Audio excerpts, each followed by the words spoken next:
উমামা বাহিলি রাদিয়াল্লাহু তাআলা আনহু বলেন, আমি একদা রাসূল সাল্লাল্লাহু আলাইহি সাল্লামকে বললাম, মুরনি বিআমালিন, আল্লাহ রাসূল আমাকে একটি আমলের কথা বলেন যে আমলের ফলাফল হবে জান্নাত।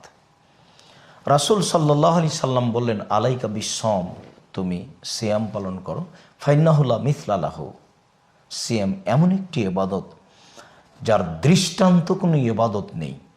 আব্দুল্লাহ ইবনে আমর রাদিয়াল্লাহু তাআলা আনহু বলেন, রাসূল সাল্লাল্লাহু আলাইহি ওয়াসাল্লাম বলেছেন, আসিয়াম ওয়াল কোরআন ইয়াশফান লিল আবদে, নিশ্চয় সিয়াম এবং কোরআন বান্দার জন্য বিচারের মাঠে আল্লাহর নিকটে সুপারিশ করবে।